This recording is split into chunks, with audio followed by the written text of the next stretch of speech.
gelar makin mudah diperoleh. Kepercayaan publik di industri, jujur Pak, saat ini mereka sering bertanya kepada saya selaku humas di Universitas Paramadina, apa yang menjadi spesial dari lulusan sarjana dan apa yang menjadi spesial khususnya di Paramadina Pak pada saat itu.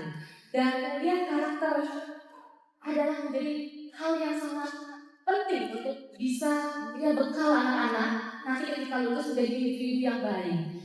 Mohon izin Pak, kami ingin bertanya, menurut Bapak, profil lulusan yang ideal untuk pendidikan di Indonesia saat ini yang seperti apa? Khususnya bagi siswa-siswi baik yang bukan hanya di negeri ataupun yang di swasta ataupun yang SMK ya Pak ya, yang langsung tujuan. Karena mereka sendiri ataupun Bapak Ibu guru kadang terkendala ketika ingin mendidik secara karakter namun nanti diviralkan dan gimana tuh? diviralkan di video Pak. Jadi sehingga Bapak Ibu guru kadang merasa, saya pernah lihat juga Pak videonya, Bapak Ibu guru itu cenderung seperti bodoh amat jadinya. Karena nanti orang tuanya protes, siswanya viralkan ke media sosial, kemudian akhirnya dipecat. Walaupun kita harus menindaklanjuti dulu melihat apakah ini sepenuhnya salah siswa ataupun ada peran guru yang lebih penting harus dikawal bersama-sama. Mohon pendapat Bapak ya. Ya, gini. Pertama tadi cerita soal guru, pendidik, dosen, kita semua nih. Apakah kita sebagai pendidik terus-menerus memperbaharui teknik tools di dalam proses belajar mengajar? Harusnya ya. Nah, tapi seringkali dalam kenyataannya, seringkali kita tidak menggunakan kesempatan belajar teknik baru, pendekatan baru, sehingga cara-cara yang dulu kita alami ketika masih sekolah, ketika masih kuliah, dipraktekkan ketika sekarang mengajar dan sekarang menjadi dosen. Itulah sebabnya kalau saya pantau seringkali yang terjadi dilema tadi itu yang justru tidak mempelajari teknik-teknik baru. Apalagi di dalam pendidikan kita tahu ilmu neuroscience berkembang luar biasa pesat. Jadi cara kita berkomunikasi dengan anak-anak mahasiswa dan anak-anak sekolah itu akan berubah ketika kita memahami lebih baik tentang mereka. Nah, perkembangan itulah menurut saya satu tuh yang penting ya. Lalu yang kedua, yang pertanyaan awalnya, yang ideal itu gimana sih siapnya? Sebetulnya kalau tadi 3 itu dipakai, ya berintegritas, berkompeten, dan cakap teknologi, kan 3 itu. Integritas kasih arah, kompetensi kasih daya, teknologi kasih jangkauan. Nah, tapi itu munculnya di mana? Kalau saya sering sampaikan, munculnya di rekam jejak semasa sekolah atau masa kuliah. Saya pernah bilang mahasiswa yang baik, mahasiswa yang sibuk. Sibuk apa? Ya sibuk apa saja, sesuai dengan minatnya. Jadi mahasiswa yang sibuk itu mahasiswa yang baik. Jadi kalau teman-teman pengen ngecek apakah menurut saya nih, apakah mahasiswa masuk kategori mana, nganggur enggak gitu. Kalau jadi mahasiswa yang nganggur, berarti you are in trouble. Berarti Anda sedang masalah nih. Masuk waktunya luang, waktunya kosong. Ini berarti ada masalah nih. Tapi kalau mahasiswa sibuk, banyak kegiatan, you are on the right track. Dan jangan pernah remehkan soal kegiatan. Saya beri ilustrasi. Satu ketika saya datang melihat sebuah konser paduan suara alumni sebuah universitas terkenal di Bandung. Alumni ini bikin konser paduan suara. Siapa yang ikut konser? Anak-anak mahasiswa yang dulunya aktif di paduan suara. Kan seringkali zaman kuliah tahun 70-an, 80-an, 90-an, keren-kerennya kuliah itu kan BEM, tapi marching band, paduan suara itu kan sering nggak dianggap seperti penting, bukan? Itu alumni pada kumpul nyanyi, apa yang terjadi? Yang berkumpul itu banyak yang CEO, banyak yang GM, banyak yang direktur, banyak mereka yang berprestasi. Ketika ditanya dari mana pengalamannya? Ya pengalamannya ketika mereka belajar bersama-sama di kampus, di dalam kelas dan di luar ruang kelas. Kan di situ dalam paduan suara ada pengorganisasian, ada kedisiplinan latihan, ada kolaborasi. Jangan remehkan jenis kegiatan. Setiap jenis kegiatan punya potensi pembelajaran. Jadilah mahasiswa yang sibuk mengantarkan ke masa depan yang lebih baik. Warahmatullahi wabarakatuh. Selamat siang semuanya, selamat siang Bapak. Perkenalkan, nama saya Manik Saka. Saya duduk di bangku kelas 11, tepatnya di SMA IT Alupa Jakarta.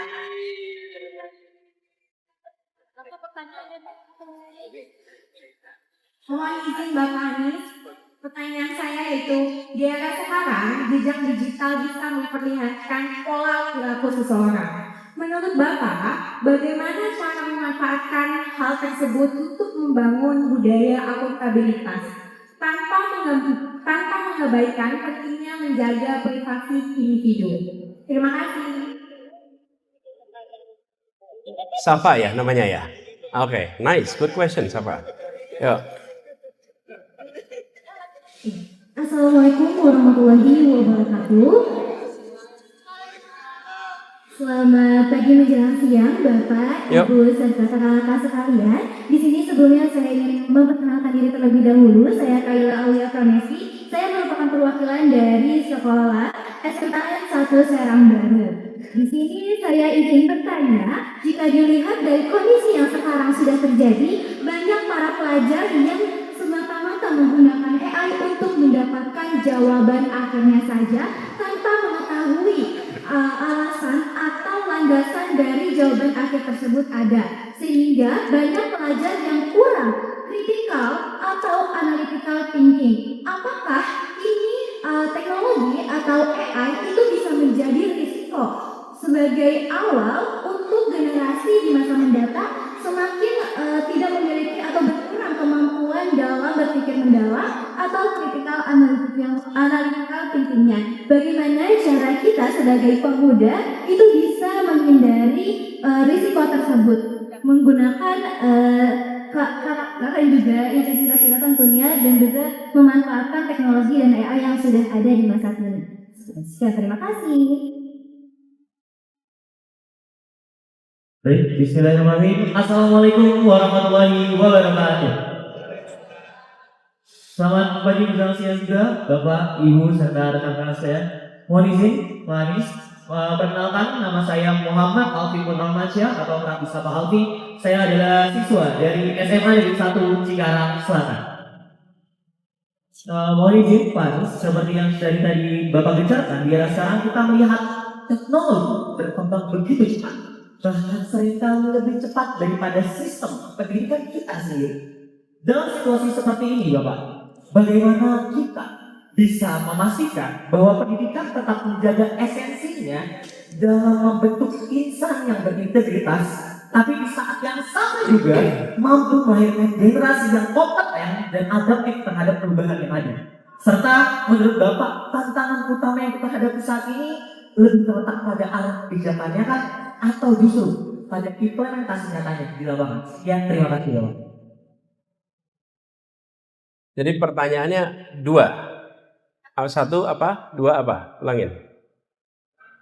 Pada intinya Bapak, bagaimana pendidikan ini bisa menciptakan individu yang tetap berintegritas, mempunyai karakter, tapi di saat yang sama juga itu tetap adaptif terhadap teknologi. Serta tantangan utamanya apakah lebih terhadap kebijakan atau implementasinya ini? Iya Bapak, terima kasih Bapak.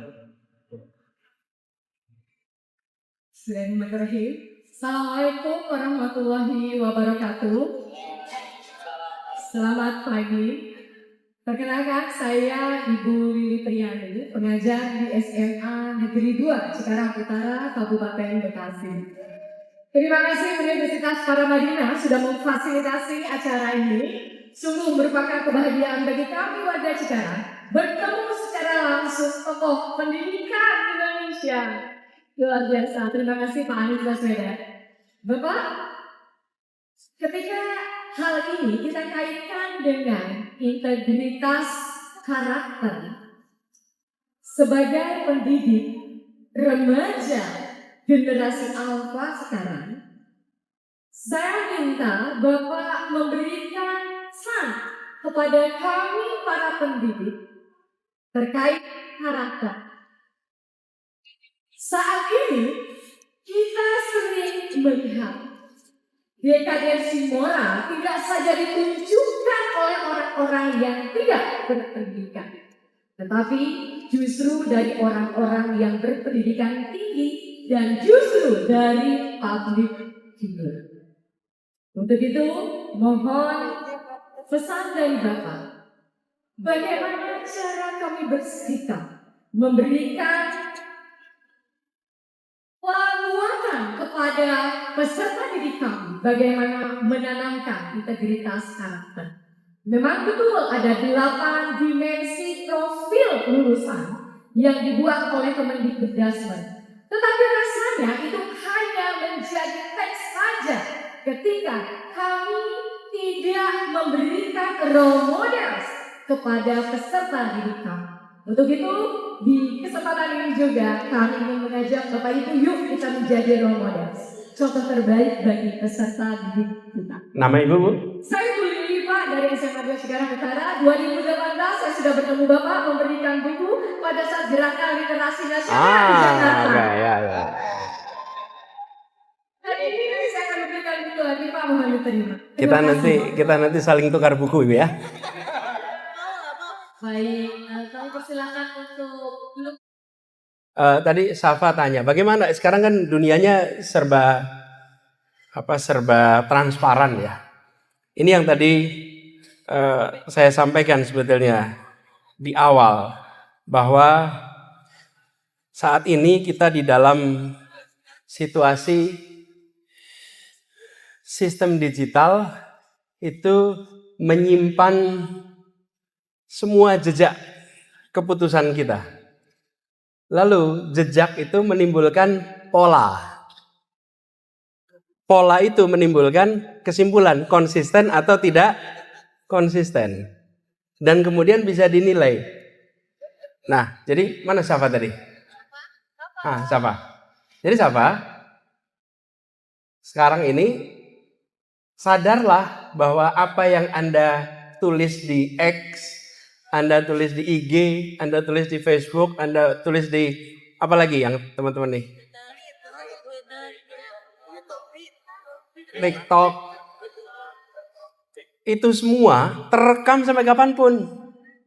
Saya dulu aktif sekali di waktu itu namanya masih Twitter. Saya masih rektor departemennya aktif. Boleh dicek tuh tweet saya sampai tahun 2008, 2000 nggak bisa dihapus.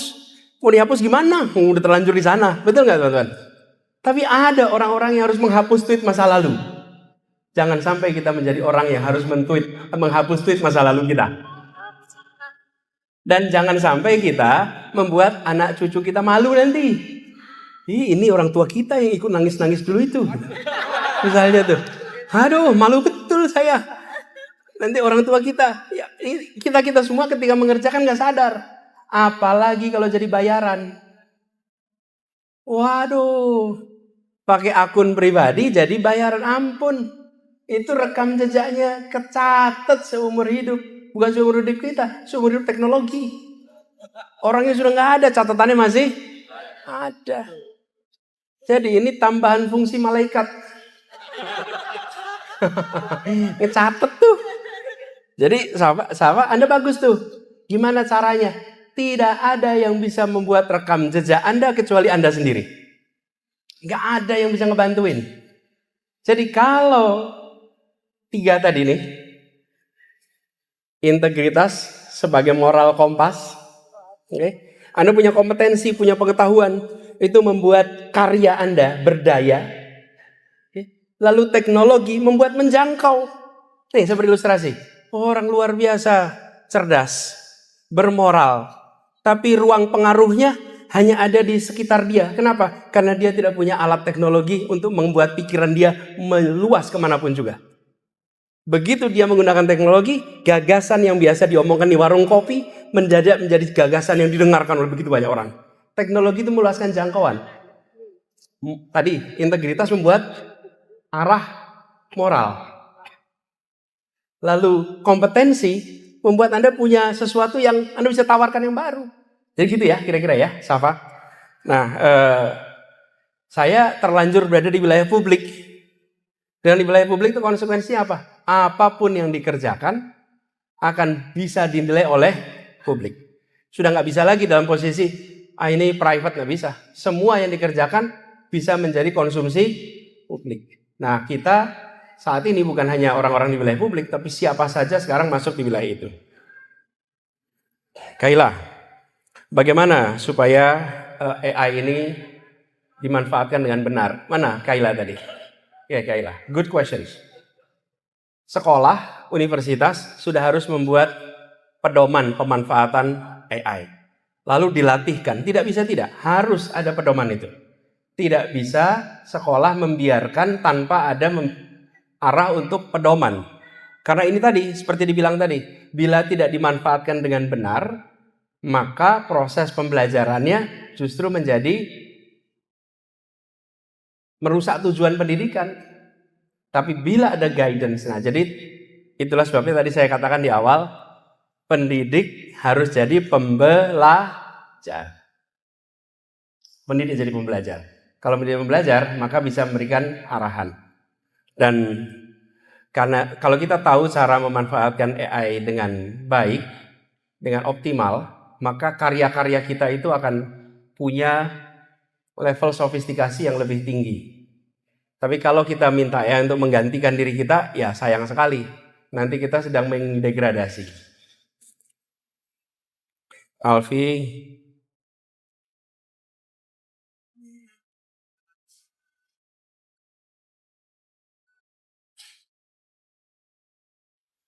bagaimana pendidikan mendidik individu yang berintegritas gitu ya? Mana Alfi tadi? Gitu ya kira-kira mendidik. Nah ini yang disebut sebagai nilai-nilai, Bapak Ibu sekalian, tidak boleh berhenti pada statement nilai, tapi harus diturunkan sampai jenis aksi. Jadi misalnya nilainya adalah nilai kesetiakawanan, maka dia harus diwujudkan dalam bentuk prakteknya seperti apa ya? Kalau kita belajar 36 nilai, itu mulia semua, pasti nggak akan pada perdebatan di situ. Tapi bagaimana setiap butir nilai itu ada wujudnya, nah di situ kuncinya. Bukan sekedar pada aspek nilainya, tapi aspek kebiasaannya, langkahnya apa, sehingga bisa diukur. Nah inilah yang harus ditumbuhkan kalau kita bicara. Lalu apa yang dilakukan? Yang dilakukan sebenarnya dikatakan Bu Lili tadi. Nilai diwujudkan dalam bentuk pedoman aksi. Aksinya apa nih? Lalu ada yang membimbing yang jadi teladan. Kalau yang membimbing nggak jadi teladan, nilainya susah. Nilainya susah. Misalnya nih, guru mengatakan, anak-anak yuk kita belajar tepat waktu. Nilainya nilai disiplin. Wujudnya datang ke sekolah 10 menit sebelum jam pelajaran mulai. Itu wujudnya tuh. Nilainya kedisiplinan. Tapi gurunya datangnya telat. Siswanya telat, ya susah. Nilai kedisiplinan, aksinya datang tepat waktu, yang membimbing jadi telat. Dan ini kombinasi yang dibutuhkan sama-sama. Yang diukur yang mana? Yang diukur bukan kata kedisiplinan. Yang diukur adalah ketepatan waktu. Itu yang bisa diukur. Jadi semakin kita bisa mewujudkan dalam bentuk langkah-langkah praktis, semakin nilai itu bisa dijadikan sebagai pedoman pelaksanaan. Saya sering ini, Bapak sekalian, pada orang tua nih. Saya kalau ada pengantin baru mulai nih mau bangun keluarga, saya sering usulkan begini. Nih sebagai pengantin baru nih, sepakati 10 sampai 15 kebiasaan yang ingin ada dalam rumah ini. Ya, kebiasaan. Begitu ngomong kebiasaan, langsung menilai itu dalam halaman bahasanya muncul loh. Apa sih kebiasaannya? Yang kepengen dibuat? Kebiasaan aja, 10 sampai 15. Lalu sebagai suami istri sadar tuh, nanti di rumah ini akan ada 10 sampai 15 kebiasaan. Kalau itu dijalankan, dia akan menjadi kultur keluarga. Kebiasaan apa? Mau serahkan aja. Mau kebiasaan sarapan pagi, kayak kebiasaan sarapan malam, kebiasaan sholat subuh bareng, kebiasaan aja, 10 sampai 15. Itulah cara menumbuhkan yang disebut sebagai karakter. Tapi kalau kita bilang nilai-nilai keluarga ini, mulia semua itu. Tapi mana wujudnya? Wujudnya dalam bentuk aksi. Aksi yang terus-menerus namanya kebiasaan. Itu. Nah, gitu ya jawabnya. Lalu Bu Lili, yang kedua, pertanyaan Anda yang kedua. Kebijakan dan implementasi. Gini, menyusun kebijakan itu dari mulai aspek perencanaan sampai evaluasi. Jadi jangan nanti dibagi dua. Kebijaksanaan itu aspek kebijaksanaan dan aspek implement. No, dari mulai perencanaan sampai evaluasi itulah rangkaian kebijakan. Dari evaluasi nanti muncul perencanaan yang lebih baru. Jadi itu bahkan di beberapa tempat untuk urusan yang besar saya sering sampaikan 4 langkah untuk menyusun kebijakan. 1 planning, 2 planning, 3 planning, 4 baru mulai bicara eksekusi. Karena kalau planningnya matang, eksekusinya akan lebih, habis itu baru evaluasi, lalu masuk ke planning lagi. Jadi Alfi, menyusun kebijakan itu kira-kira rangkaiannya seperti itu. Pertanyaan bagus, Anda mulai pikirkan tuh. Apapun yang Anda kerjakan, bagaimana dampaknya kepada masyarakat. Di situ ada yang namanya output, ada namanya outcome, ada yang namanya impact. Itu takarannya ada. Ibu Lili, saya tadi udah jawab juga Bu, tentang keteladanan dibutuhkan. Oh ya, kebetulan betul sekali. Nah, saya usul kita di kampus, di sekolah, lebih sering menggunakan istilah menumbuhkan daripada menanamkan. Karena memang sesungguhnya karakter itu ditumbuhkan. Karakter itu bukan ditanamkan. Dan kita memang sifatnya seperti tadi bibit itu. Ditumbuhkan, dijaga. Pohon itu bisa nggak dibuat jadi serong kanan dan serong kiri? Bisa. Taruh di tempat yang arah mataharinya geser. Betul nggak teman-teman? Itu dipaksa nggak? Kalau dipaksa pohon itu patah. Dipaksa patah. Tapi kalau dia diarahkan, bisa nggak diarahkan tumbuhnya? Bisa. Mengarahkan pohon tumbuh itu pada saat sudah jadi kayu atau pada saat dia masih tumbuh awal? Awal. Makanya di usia yang belia itulah kita bisa mengarahkan. Makanya saya sering bilang, kalau ada orang yang korup nih Bu, jangan ditanya universitasnya di mana, tapi tanya TK-nya di mana. TK-nya di mana? Karena belajar tentang kejujuran itu di usia belia. Lagi main TK, ini barang milik saya, milik orang lain, itu belajar di situ. Saya ingat di Paramadina dulu ada sebuah peristiwa ya Pak Wija, Bu Pendi pasti ingat. Ada seorang mahasiswa kita terpaksa kami berhentikan. Diberhentikan kenapa? Bukan diberhentikan begitu saja, kami pulangkan kepada orang tuanya. Kenapa? Kampus ini kampus yang menjaga integritas. Satu ketika ada seorang yang sudah fasenya skripsi, terekam di CCTV, mengambil dompet temannya yang jatuh, diambil uangnya, nilainya hanya 180.000 waktu itu. Oke? Tapi kemudian apa? Dompetnya dan KTP, kartu kredit dibuang ke sungai, uangnya diambil. Dan anak ini penerima beasiswa. Anak ini berprestasi aktif di mana-mana. Nilainya pun tinggi. Lalu kami di pimpinan universitas, saya, Pak Wija dan tim itu mendiskusikan bagaimana ini. Apa yang harus kita kerjakan? Lalu kita simpulkan ini adalah jenis kekeliruan yang bukan level universitas. Ini jenis kekeliruan yang belajarnya diajarkan oleh orang tua. Di kampus diajari menulis paper, diajari menulis presentasi, riset. Tapi mengambil uang orang lain itu belajarnya di masa kecil. Diberhentikan. Kembalikan pada orang tuanya. Supaya jadi pengalaman bagi semua. Bahwa jangan sekali-sekali kita kompromi pada penyimpangan yang mendasar seperti ini. Begitu kita tidak kompromi, integritas ditegakkan. Yang protes banyak sekali. Teman-temannya protes semua.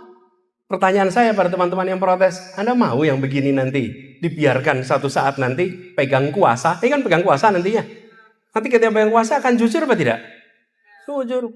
Itu sakit geger kampus waktu itu. Tahun berapa itu Pak ya? 2012, 2011 mungkin pada masa itu. Ini Bu, begitu ditegakkan apa pesannya pada semua? Kampus ini menjaga integritas. Saya pernah punya pengalaman waktu kuliah PhD. Kalau PhD itu Bu, kalau sudah ujiannya itu sendiri-sendiri. Jadi nggak ujian masif. Dititipkan di salah satu ruangan milik dosen yang sedang tidak berada di kantor, titip di situ. Ngerjain ujian tuh. Pas lagi ujian, rupanya anak ini buka buku-buku dia. Kok ya kebetulan dosen yang punya ruangan pas ada barang yang ketinggalan datang. Jadi ketika dia masuk, lihat loh, ini lagi ngepek bahasa kita tuh, apa? Lagi nyontek. Ini udah di level ujung nih. Sudah seluruh proses barangnya udah 5 tahun kuliah. Apa yang terjadi? Langsung dosen itu melaporkan pada dekan, tidak ada percakapan lebih jauh. Tidak ada percakapan lebih jauh. Yang bersangkutan mengaku, barangnya ada di situ semua.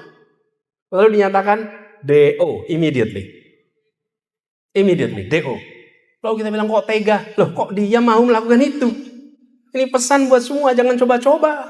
Tapi sekali itu kompromi, maka institusi pendidikan, institusi akademik sedang menelurkan orang-orang kompromistis. Tapi begitu institusi tidak kompromi, maka kita menyiapkan orang-orang berintegritas untuk Indonesia ke depan. Gitu ya?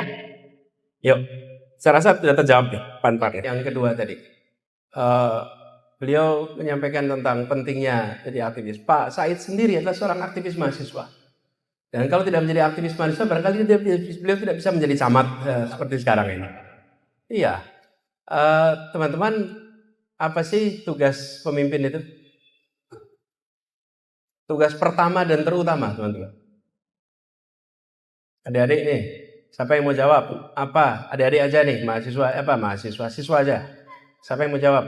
Tugas pertama dan terutama dari seorang pemimpin, apa? Acungkan tangan dan teriak aja. Berdiri langsung, teriak. Tugasnya apa? Memberikan arahan, mengatur. Memberikan arahan, mengatur, boleh. Apa lagi? Mensejahterakan rakyat, boleh. Yang lebih substansi. Ayo langsung berdiri, Bang. Itu dia. Berdiri.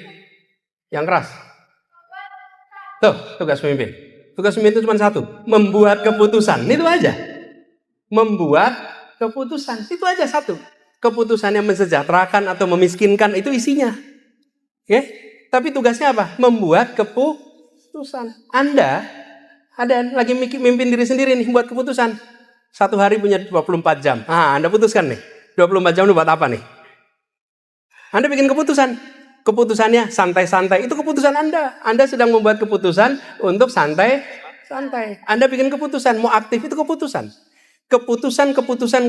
Itulah tugas pemimpin. Orang yang terlatih mengambil keputusan, maka dia akan diakui sebagai pemimpin oleh lingkungan sekitarnya. Ketika kemudian tambah lagi tuh, ada integritas, ada kedekatan, ada kompetensi. Tapi tugasnya apa? Mengambil keputusan. Jadi, setiap orang yang ikut aktif organisasi, dia mengambil keputusan bukan hanya untuk dirinya, tapi untuk kanan kirinya. Nah, di situ kemudian keputusan dia di-approve oleh lingkungannya. Jadilah pemimpin lagi. Ada approve lagi, jadi pemimpin lagi. Ada approve lagi, jadi pemimpin lagi. Karena keputusan. Jadi, membuat keputusan. Ingat-ingat nih, itulah tugas pertama dan terutama bagi pemimpin. Nah, sekarang Anda lagi mimpin diri sendiri. Yang Anda miliki apa? Uang saku, Anda putusin pemanfaatannya. Waktu 24 jam Anda atur pemanfaatannya. Betul nggak? Akses sekolah Anda. Itu adalah ruang Anda untuk memutuskan. Gitu ya. Dan Pak Said, ini salah satu pertanyaan mendasar. Ini Pak, kalau ketika kita berhadapan dengan situasi di mana ada lingkungan yang menurunkan standar, Pak. Makin kompromi. Di sisi lain, kita memasuki dunia baru. Dunia baru ke depan itu dua kata kunci yang akan sangat mendasar ke depan. 1, integritas. 2, meritokrasi. Dunia internasional yang mau datang ke Indonesia, kalau cari partner, dia pasti cari partner yang berintegritas. Yang kedua, organisasinya yang meritokratik. Itu pasti. Kalau tidak ada itu dia nggak akan masuk, Pak. Di sisi lain, anak-anak terbaik kita akan berkarya di Indonesia kalau tempatnya berintegritas dan meritokratik. Kalau tidak, mereka pergi keluar, Pak. Jadi tiadanya dua itu membuat yang di luar nggak masuk dan yang di dalam berprestasi pergi. Pergi, kenapa? Lah saya butuhnya tempat yang berintegritas dan itulah sebabnya kampus-kampus harus menjaga itu. Tapi kalau kita kompromi, makin hari negeri kita makin turun. Jadi harus ada yang terus menjaga. Nah, saya bersyukur di kampus Paramadina itu dijaga. Jadi kalau Anda mengerjakan itu bersama-sama kampus kita, insya Allah Anda menjadi bagian dari masa depan. Karena dua ini dijaga nih, meritokrasi dan dalam meritokrasi di situ ada kompetensi, di situ ada karakter dan lain-lain, gitu ya. Itu barangkali. Nah, udah selesai nih. Kalau sudah, yang tadi tanya dan komentar, silakan maju ke depan. Saya kasih buku nih.